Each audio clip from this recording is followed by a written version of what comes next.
Hello, my name is Olurotimi Osha. Today is July the 17th, 2026.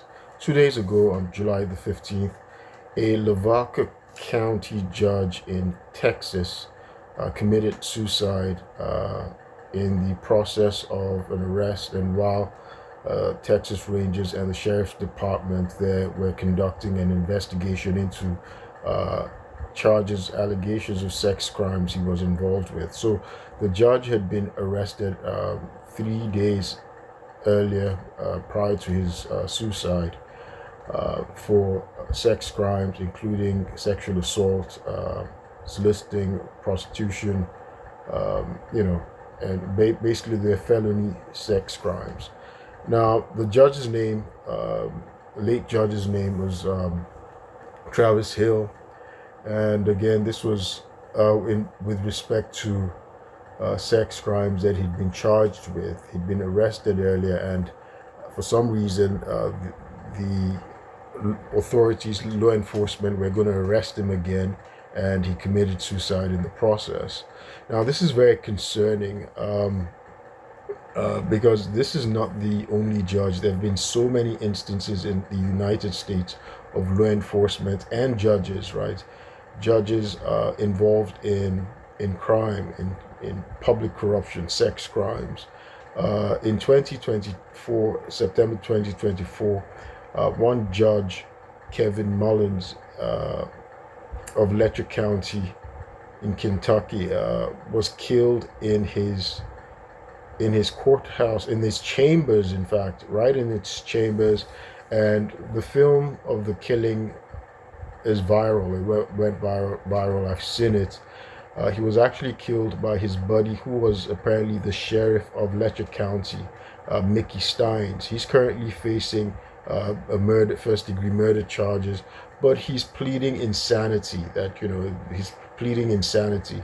But this guy was the sheriff of the county, and he murders a judge. After that, after the killing, a woman went to the media and made a public statement that Judge Mullins, who had been assassinated by the sheriff, Mickey Steins, that Judge Mullins actually ran a depraved a sex ring in which inmates, prisoners, were extorted for sex. She claimed that this lady, these are her allegations, they're available online. She claimed that the judge had paid her for sex, her and other women for sex at various times. And, there was now news being circulated that the judge was involved in, extortion of sex from inmates, from female prisoners. Now, Sheriff Steins, who killed the judge and who's currently facing prosecution, apparently had, given a deposition. He'd been deposed for his deputy's rape of several female prisoners. That's Deputy Sheriff Ben Field, who was convicted and sentenced to 6 months in prison for repeatedly raping a prisoner, right, over a period of 6 months. So you can see this is crazy, right? This is crazy, and that the rape actually was occurring in the assassinated judge's chambers. In the judge's chambers. So this is really crazy. Judges who are supposed to possess, moral probity, right? They're supposed to have complete and confirmed integrity, right? They're supposed to be custodians of the law, right? The dignity and the uphold the constitutional rights of citizens. They're abusing defendants. They're abusing people who are nonetheless they're citizens. They're vulnerable people. They're using the system, the legal system, their office to abuse American citizens and commit vile, treacherous acts. So this is just crazy. It just goes to say a lot. It's ironic considering judges are being the custodians of the law and the Constitution, right, and the dignity of the state. They're the ones who are responsible to actually sending people to jail. So in America, it's judges who make decisions on whether you go to jail or not, right?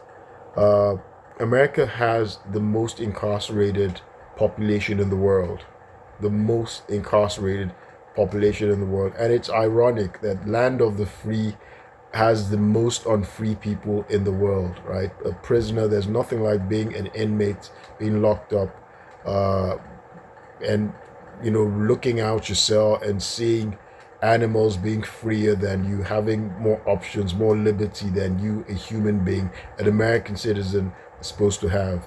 um, so something needs to be done about the power of judges. The Magna Carta, or the rule of law, right? The rule of law establishes that nobody, not the government, nobody's above the law, and even judges, they're not above the law. Judges have so much power because it's believed that they have, unimpeachable integrity, right, and that they will be proper referees, proper arbiters of the law. They'll be impartial. That's not the case, right? I've talked about my own situation in which I was wrongfully detained for 450 days without a trial based on false charges, right? I was in my home. Uh, Fabricated charges against me, a law abiding American citizen working for the United States federal government. It was just done in retaliation to obstruct justice and to cover up fraud that I had reported. Now, a man called Jide Wariri, a Howard University professor, had been trying to compel me, coerce me to withdraw my complaint, against senior officials in the federal government, some who were affiliated with Montgomery County, where a corrupt judge, Judge James Bonifant, uh, presided over the malicious prosecution against me. So fabricated charges against me. And it was Judge Bonifant who made the decision to wrongfully detain me for 450 days, placed me under house arrest for almost a year, had me wear a GPS. I'd never been arrested in my life. I hold a top secret TSSCI clearance. As of that day, I was holding one. I was a federal government auditor as of the day I was raided, assaulted in my home without an arrest warrant by the police. The attorney that was representing me told the judge that he's seen the body cam, that the police that the charge statement by the police was a fabrication. That in fact the body cam is showing the police assaulting me. The judge should have dismissed the case. He never did. He was trying to extort me. The attorney tried to solicit a bribe on behalf of the judge and the state. I refused. I filed a prosecutorial, a judicial misconduct complaint against the judge because I reported the judge, Judge James Bonifant, to um, his abusive process, his fraud upon the court, his subornation of perjury, all the things he'd done, his abuses, his insults. He would abuse me in court and things like that, and yell at me. He was trying to coerce me to accept a plea bargain, which is illegal, right? The procedural unfairness, right? He'd meted out. But anyway, I reported him to the Maryland Attorney General, Anthony Brown, and he asked me to report him to the Commission on Judicial Disabilities, which told me that they were actively investigating him. Now he's been retired, but Montgomery County, Maryland, instead of showing his opprobrium or whatever the outcome's been, they roll out the red carpet for him for his retirement.